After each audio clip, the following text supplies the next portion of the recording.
అందరికీ నమస్కారం. This is Harnath, chartered accountant 7/1 Arundelpet, Guntur. ముందుగా అందరికీ ఆంగ్ల నూతన సంవత్సర శుభాకాంక్షలు. సో మనం అందరం కూడా 2024 సంవత్సరానికి గుడ్ బై చెప్పి 2025 సంవత్సరంలోకి ఎంటర్ అయ్యాం. సో జనరల్గా కొత్త సంవత్సరం రాగానే అందరూ చాలామంది కొన్ని రకాల రెజల్యూషన్స్ పాస్ చేసుకుంటారు. ఈ రెజల్యూషన్స్ పాస్ చేసుకున్న దాంట్లో ఒక కేటగిరీ పీపుల్ ఏంటంటే నైట్ ఎక్కడ పార్టీ చేసుకోవాలి, ఏ రెస్టారెంట్కి వెళ్ళాలి, ఏ పిక్నిక్కి వెళ్ళాలి, వెకేషన్ ఎక్కడికి వెళ్ళాలి, ఎలా ఎంజాయ్ చేయాలి, ఏ మూవీకి వెళ్ళాలి అనేది ఇదొక రకమైన బ్యాచ్. ఈ రెజల్యూషన్స్ పాస్ చేసుకుంటారు. ఇంకొక రకమైన బ్యాచ్ ఉంటారు. వాళ్ళేం రెజల్యూషన్స్ పాస్ చేసుకుంటారంటే మనం 2024లో మనం చేసిన తప్పులేంటి, మన బ్యాడ్ హ్యాబిట్స్ ఏంటి, దాన్ని ఎలా ఓవర్కమ్ అవ్వాలి, మనం అనుకున్న గోల్స్ని ఏం రీచ్ అవ్వలేకపోయాం, ఏ కారణాల చేత రీచ్ అవ్వలేకపోయాం అని చెప్పని చూసుకొని 2025లో అయినా సరే ఇవి రిపీట్ అవ్వకుండా గుడ్ హ్యాబిట్స్తో, గుడ్ రిలేషన్స్తో మన గోల్స్ని ఇంకా ఎలా నెక్స్ట్ స్టెప్కి ఎలా తీసుకెళ్ళాలనే బ్యాచ్ ఇంకొక బ్యాచ్ ఉంటారు.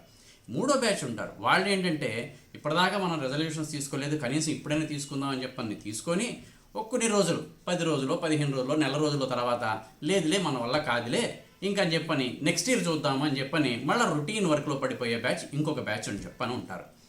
సో అంటే ఈ మొదట బ్యాచ్ చెప్పింది ఎంజాయ్మెంట్ ఉండకూడదని కాదు, లైఫ్లో మనం కష్టపడడం ఎంత ఇంపార్టెంటో ఎంజాయ్మెంటు, ఎంటర్టైన్మెంటు, ఎక్సైట్మెంటు, థ్రిల్లింగు అవి కూడా ఖచ్చితంగా కావాలి.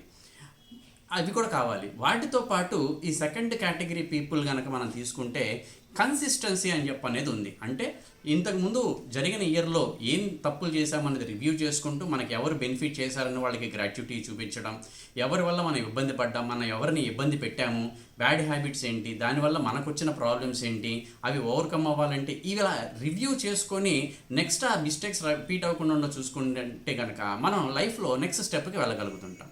అండ్ థర్డ్ చెప్పిన గ్రూప్ పీపుల్ ఏంటంటే కన్సిస్టెన్సీ వాళ్ళకి లేదు. అంటే షార్ట్ టర్మ్లో వాళ్ళకి కనుక ఎక్సైట్ అయిపోయి 10 days, 15 days, 20 days తర్వాత ఆ కన్సిస్టెన్సీ లేకుండా సో మళ్ళీ దాన్ని లైట్గా తీసుకొని నెక్స్ట్ ఇయర్ చూద్దామని పోస్ట్ పోన్ చేసే బ్యాచ్ అలా ఉంటుంది. ఇవి జరగకుండా ఉండాలంటే స్వామి వివేకానంద ఒక పని చెప్పారండి. ప్రతి మనిషి కూడా ఇతరులతో మాట్లాడటం అనేది ఎంత ఇంపార్టెంటో తనతో తను మాట్లాడుకోవటం కూడా చాలా చాలా ఇంపార్టెంట్ అని చెప్పారు. దీనిని ఏమంటారంటే ఇంట్రాస్పెక్షన్ అని చెప్పంటారు. సో ప్రతి మనిషి కనీసం 5 నిమిషాల నుంచి మొదలుపెట్టి ప్రతిరోజు ఒక 30 నిమిషాలు కనుక తనతో తను మాట్లాడుకుంటే, సార్ తనతో తను మాట్లాడుకోవటం అంటే ఏంటండి, ఎక్కడ మాట్లాడుకోవాలి, ఎక్కడైనా మాట్లాడుకోవచ్చు. అది మీ ఇంట్లో బెడ్రూమ్లో కూర్చోవచ్చు, లేదంటే హాల్లో కూర్చోవచ్చు, లేదంటే మీకు నచ్చిన దేవాలయంలోకి వెళ్ళి కూర్చోవచ్చు, ఆర్ చర్చికి కానీ, లేదా మీరు మసీద్ అయితే మసీద్ కానీ, ఆర్ ఒక పార్క్ కానీ, ఆర్ ఏదన్నా లోన్లీ ప్లేస్ ఎక్కడైతే మీ ఆఫీస్ అవ్వచ్చు, ఎక్కడైనా అవ్వచ్చు. మీరు ఆ లోన్లీ ప్లేస్కి వెళ్ళి మీరు మాత్రమే ఉండి మీతో మీరు మాట్లాడుకోవాలి. ఎలా మాట్లాడుకోవాలి, అసలేంటి నా యాటిట్యూడ్ ఎలా ఉంది, నా బిహేవియర్ ఎలా ఉంది, నేను చేస్తున్న యాక్షన్స్ ఏంటి, ఇతరుల పట్ల నా యాక్షన్స్ ఎలా ఉన్నాయి, ఆర్ ప్రజెంట్ నా బిజినెస్ వాళ్ళైతే కనుక నా బిజినెస్ నేను కస్టమర్స్ ఎలా ఉన్నాయి, నా రిలేషన్స్ ఎలా ఉన్నాయి, నా బిజినెస్ ఎలా ఉంది, నెక్స్ట్ స్టెప్కి తీసుకెళ్ళాలంటే ఎలా తీసుకెళ్ళాలి. అదే స్టూడెంట్స్ అయితే కనుక ఏంటి మన ప్రజెంట్ మన అకాడమిక్ ట్రాక్ రికార్డ్ ఎలా ఉంది, అదర్ కరికులర్ యాక్టివిటీస్ ఎలా ఉన్నాయి, ఏ స్కిల్స్ని డెవలప్ చేసుకోవాలి, సో నా దగ్గర ఉన్న స్కిల్స్ ఏంటి, దానికి నాకు గ్యాప్ ఏంటి, ఆ స్కిల్స్ దగ్గరికి నేను వెళ్ళాలంటే కనుక ఎలా వెళ్ళాలి. ఇలా రోజు 10 నిమిషాల నుంచి మొదలుపెట్టి 30 నిమిషాల వరకు ఎవరైతే వాళ్ళల్లో వాళ్ళు కనుక ఇంట్రాస్పెక్షన్ చేసుకొని ఎనలైజ్ చేసుకొని బ్యాడ్ అని చెప్పని వదిలేసేసి గుడ్ థింగ్స్ని అలవాటు చేసుకుంటారో అది బిజినెస్ పీపుల్ అయినా సరే వాళ్ళు నెక్స్ట్ లెవెల్కి వెళ్తారు, ఆర్ స్టూడెంట్స్ అయినా సరే అకాడమిక్గా ప్రోగ్రెస్ అవడమే కాకుండా వాళ్ళ యొక్క పర్సనాలిటీని డెవలప్ చేసుకుంటారు. ఇది కేవలం బిజినెస్ పీపుల్కి, స్టూడెంట్స్కి మాత్రమే కాదు. సో ఇంట్లో ఉండే హోమ్ మేకర్స్ అవ్వచ్చు, ఆర్ ఒక స్టూడెంట్ అవ్వచ్చు, ఎవరికైనా సరే ప్రతి ఒక్కళ్ళు వాళ్ళ ఇంట్రాస్పెక్షన్ చేసుకుంటే వాళ్ళు అనుకున్న డ్రీమ్స్ ఏవైతే ఉన్నాయో ఆ డ్రీమ్స్ని అచీవ్ చేయొచ్చు. అందుకే అంటారు dare to dream but let not your dreams be the dreams. మన కళలు కలలుగానే ఉండిపోకూడదని ఉండాలంటే యాక్షన్స్లో ఉండాలి. బట్ ఖచ్చితంగా ఈ జర్నీలో హర్డిల్స్ అనేవి వస్తాయి. ఈ ఇంట్రాస్పెక్షన్లోనే ఆ హర్డిల్స్ ఎందుకు వచ్చినాయి, ఈ హర్డిల్స్ని ఓవర్కమ్ అవ్వాలంటే ఎలా ఓవర్కమ్ అవ్వాలి, ఏం స్టెప్స్ తీసుకోవాలని తెలుస్తుంది. అవి గోల్స్ మీవి ఏవైనా అవ్వచ్చు.